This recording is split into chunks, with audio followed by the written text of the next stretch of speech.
Ravens brought in 2 defensive tackles this week, and it's out of necessity. Because even if Williams and Pierce are both healthy, ready to go, it's gotten to the point where you need them both on the field at the same time, and you can't sustain that, clearly. And you need somebody to come in behind them and be able to give them a spell. Certainly, if somebody's injured, you need depth, but you just saw too many times, and this was a big problem Sunday. For a quarter or so, just guys getting on our linebackers, the line of scrimmage being moved. Williams gets double teamed here. You can see this better from this angle. He's double teamed. Sealer, I suppose, is double teamed initially, but he's really handled by this guard. See that? And the tackle here climbs. Real easily takes the linebacker out of the play. See a gaping hole, and you get your DBs in run support, which is not ideal.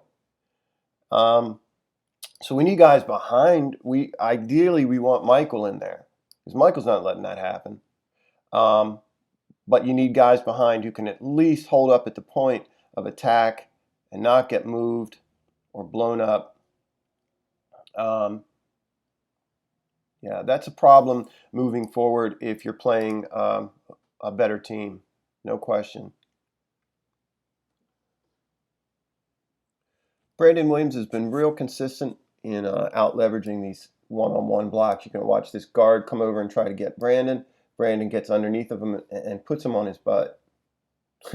Wow. I mean, that's just an incredible play there. Just have a seat to this guard.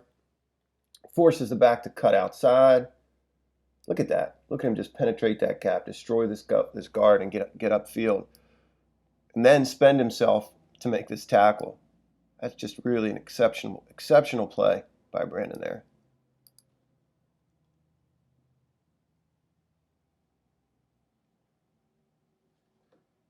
Anytime I see Jalen Ferguson rush the quarterback out and use a move outside of his bull rush, it does catch my attention. He does a nice job there getting hands off of him, which is something we've been talking about. Tackle extends. He works outside initially, tackle extends. And you can see him just swat those hands away, get into half of them right there. What he doesn't do, and what you would typically expect here, is a little bit of a lean and certainly an upward rip to get rid of this arm, or some effort to get rid of that arm. He does not do that. So you'd like to see him, at least on this play, he's not very fluid in stringing moves together right there.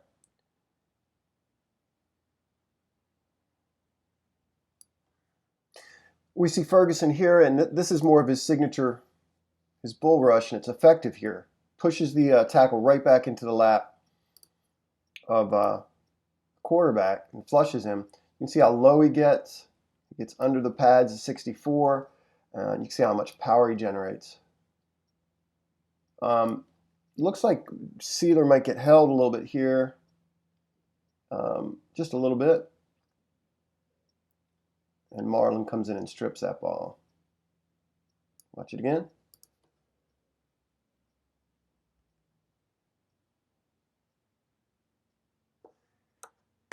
This may seem like a small thing, but I like how Ferguson stays home here. Watch the play and watch the flow to the opposite side. Watch him engage the wide receiver, shed, and get out in pursuit.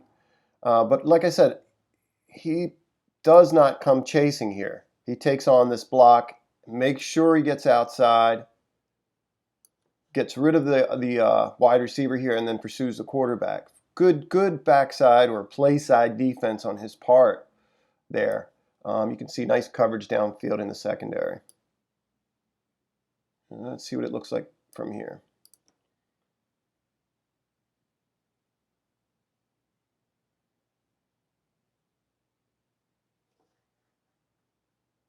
This is a great play from Chuck Clark here.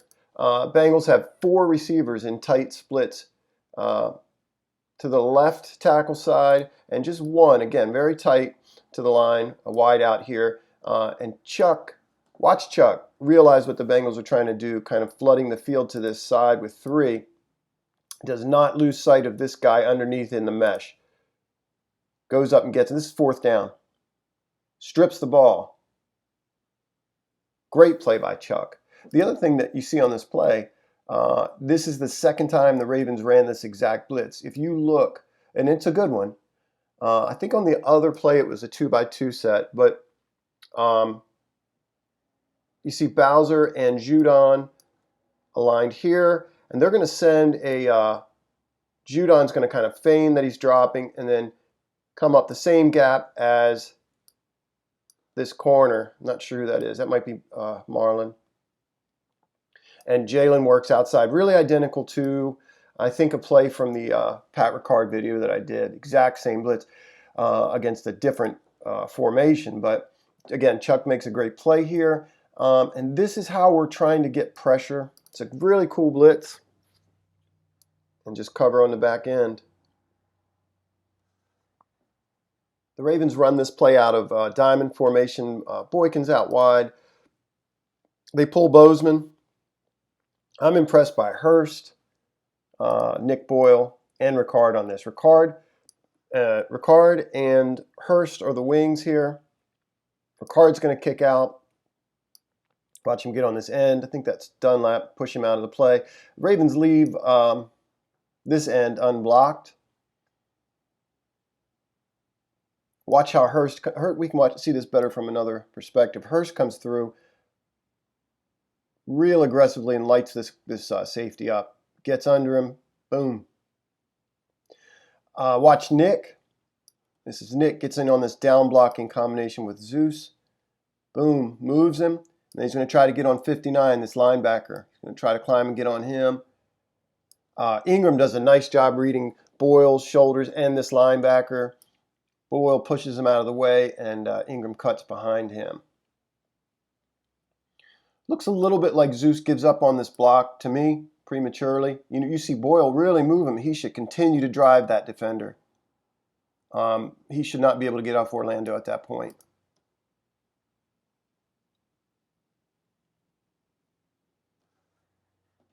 Here we see Peters one-on-one outside with Alden Tate. This ball gets thrown out of bounds by the quarterback, but you can see Tate gets open there. It looks like Marcus is anticipating something to the sticks here. You see his eyes on the quarterback. He wants to jump this thing, but then he gets shook there. He's got a lot of contact too. A lot of contact, 5 or 6 or 7 yards downfield. He gets beat, and there's pressure in the quarterback's face there. Judon comes screaming off the edge, and it looks like Williams gets some pressure up the middle. Yeah. But yeah, he gets beat there, and perhaps against a different quarterback.